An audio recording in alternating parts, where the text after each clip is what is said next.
Hello, my name is SSgt Bradley Green, and I had the pleasure to arrange the piece you're about to hear. Please stick around after the performance as I will walk you through the processes for how I arranged the opening variation. I hope you enjoy.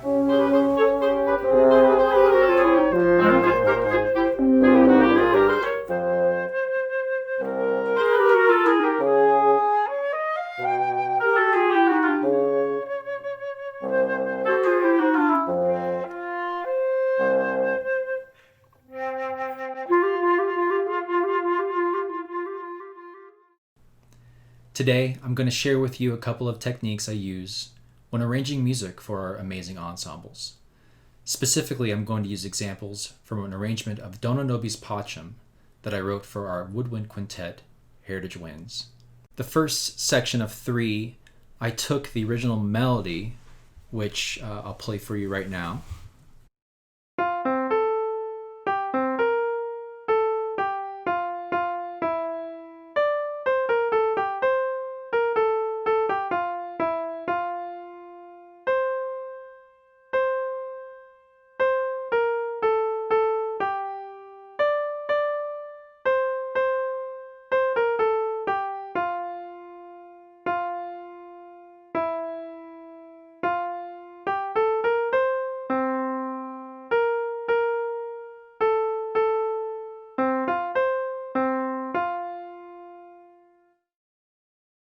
So then what I did was I took it from F major and then I modulated it to F minor, and that kind of gave it a different mood. So instead of it being uplifting, it's more ominous and questioning.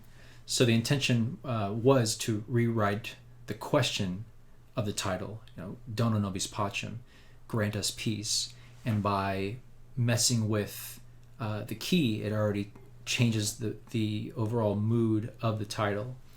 And you start with an unsettling beginning, and then once we get into the overall arching end of the piece, we modulate to minor. But in order to get there, you have to have a sense of development, and so that's why I chose to start it in F minor. So start in F harmonic minor, kind of put it on its head, and from there you toy with the rhythm and you toy with the chordal structure underneath the melody to kind of give it a sense of quirkiness and a sense of unrest.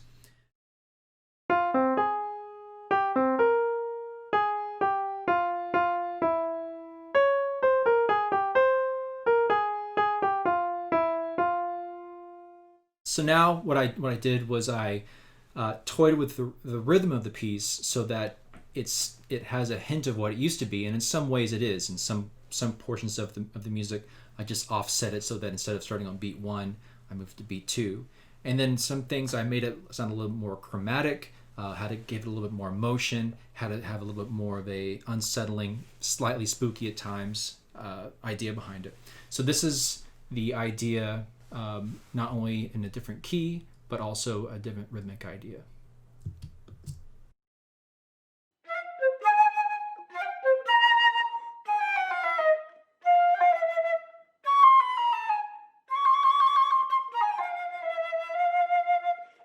If you want to hear them over chop each other, the top line that's on piano is going to be the original melody, but in minor, and then the flute is actually playing my variation on it. So you're going to hear them side by side, the modulated key and then my rhythmic modulation over top.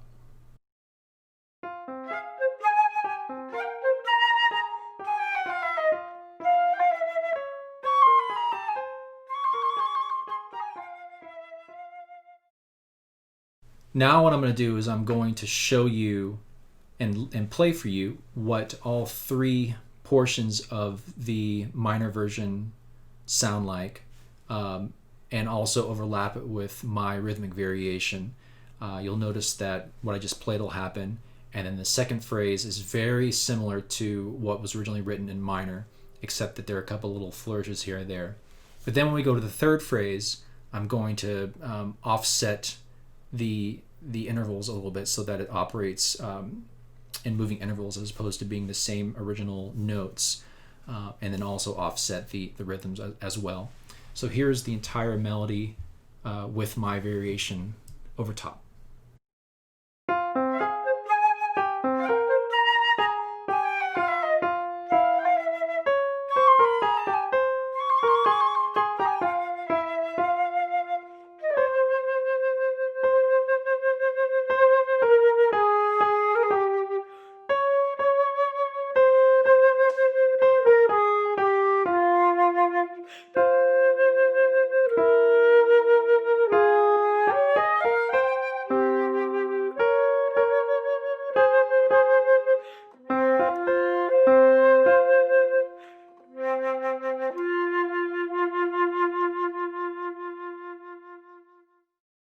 that's kind of the introductory idea of how I modulated the original idea. Take it from major, move it to minor, and then take that minor version of it and then mess with the rhythm. So that kind of gives you a way of that's one way of many ways that you can arrange. The other aspect of this first portion of the three was how to write it structurally as far as the chords are concerned. So it was important that again that I keep the sort of quirkiness with regard to not only the melody but the chords that are either played or implied underneath. So here is what I'm talking about.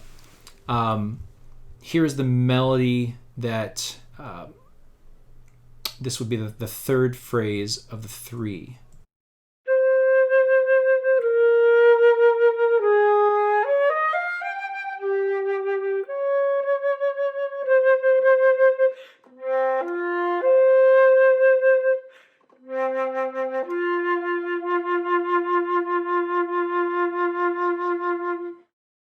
So then what I did was I basically gave the bassoon the bass line, but on the fourth measure, I kind of do a little pivot and take it to a chord destination that isn't necessarily in its original key. So then I start in F minor, go to C7, the 5, and then go to D flat major, and then take a weird turn into D flat half diminished B, which really creates a little bit of awkwardness. And that awkwardness happens to be on the word pacem, which is peace. So there's kind of a dueling idea with the word peace having the most uncomfortable part of the phrase, which was intentional. And then it goes back to D flat major, and then to C7, which is the 5, and then to F minor, which is the 1, and then to C7, which is the 5, and then F minor back to 1. So with that, here is what it sounds like with the flute and the bassoon playing that idea. Again, this is just the flute playing the melody and the bassoon playing the bass line.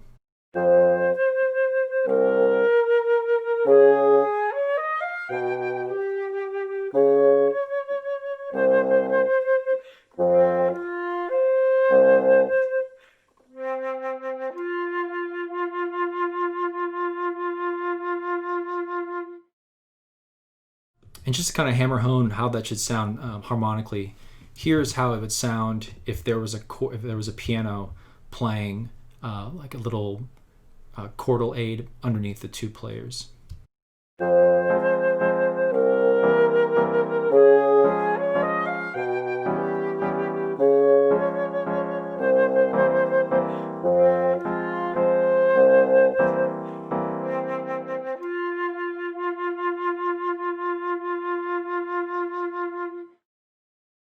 Giving it a little bit of chordal intrigue at times, especially when there are lyrics involved, can either consciously or subconsciously create a moment where it creates a little bit of tension on a part that is originally maybe not tense at all. Maybe it is the most relaxed and the most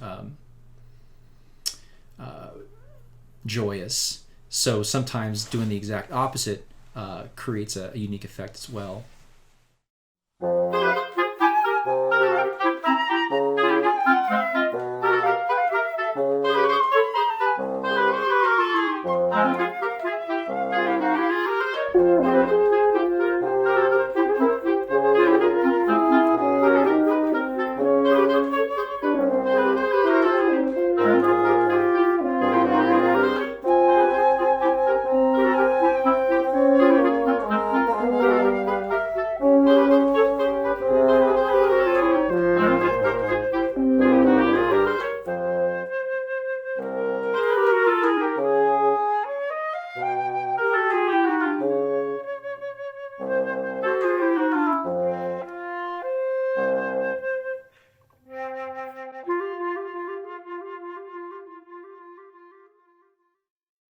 Quick video kind of showing you a couple of tools that you can use as far as orchestrating and arranging a simple melody.